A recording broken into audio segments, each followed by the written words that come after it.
Kottayam MD സെമിനാരി higher secondary സ്കൂളിലെ വൈദ്യുതി ബന്ധം KSEB വിച്ഛേദിച്ചു. 2014-19 വർഷങ്ങളിലെ തെരഞ്ഞെടുപ്പിൽ ഇലക്ഷൻ കമ്മീഷൻ സ്കൂളിൽ ഉപയോഗിച്ച കറണ്ട് ബില്ലിൽ കുടിശ്ശിക വന്നപ്പോഴാണ് KSEB അധികൃതർ ഫ്യൂസ് ഊരിയത്. വോട്ട് പെട്ടികളും തെരഞ്ഞെടുപ്പ് സാമഗ്രികൾ സൂക്ഷിക്കുന്നതിനും വേണ്ടി MD സെമിനാരി സ്കൂളാണ് ഇലക്ഷൻ കമ്മീഷൻ ഉപയോഗിച്ചത്. ഈ സമയത്ത് ഉപയോഗിച്ച വൈദ്യുതിയുടെ ബില്ല് അടയ്ക്കാതെ കുടിശ്ശികയായപ്പോഴാണ് KSEB അധികൃതർ വൈദ്യുതി ബന്ധം വിച്ഛേദിച്ചത്. സ്കൂൾ അധികൃതർ അറിയിച്ചതിനെ തുടർന്ന് സ്ഥലം MLA തിരുവഞ്ചൂർ രാധാകൃഷ്ണൻ സ്ഥലത്തെത്തി സ്ഥിതി വിലയിരുത്തി. വൈദ്യുതി മന്ത്രിയെയും കോട്ടയം ജില്ലാ കളക്ടറെയും വിളിച്ച് പ്രശ്നപരിഹാരം ഉണ്ടാക്കി. ബില്ലുകൾ എത്രയും വേഗം അടയ്ക്കാനുള്ള നടപടി ഉണ്ടാകുമെന്ന് തിരുവഞ്ചൂർ രാധാകൃഷ്ണൻ MLA സ്കൂൾ അധികൃതർക്ക് ഉറപ്പു നൽകി.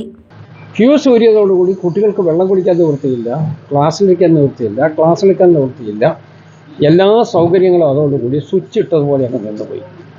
അതിനാണ് ഞാനിപ്പോൾ ബഹുമാനപ്പെട്ട ഇലക്ട്രിസിറ്റി മിനിസ്റ്ററെ വിളിച്ചു, ജില്ലാ കളക്ടറെ വിളിച്ചു. മിനിസ്റ്റർ തന്നെ ഇവിടെ കളക്ടറോട് സംസാരിച്ചിട്ടുണ്ട് എന്നാണ് എൻ്റെ വിശ്വാസം. അതോടൊപ്പം ഇലക്ട്രിസിറ്റി ബോർഡിൻ്റെ ഡെപ്യൂട്ടി ചീഫ് എഞ്ചിനീയർ അദ്ദേഹത്തോട് സംസാരിച്ചു. അദ്ദേഹം ഞാനുമായിട്ട് സംസാരിച്ചു. ഇപ്പോൾ ഇമ്മീഡിയറ്റ് ആയിട്ട് റീഇൻസ്റ്റേറ്റ് ചെയ്യാൻ തീരുമാനമെടുത്തു. ആ തീരുമാനത്തിൻ്റെ അടിസ്ഥാനത്തിലാണ് ഇവരിപ്പോൾ ഇവിടെ എത്തിയിട്ടുള്ളത്. News bureau, Kottayam.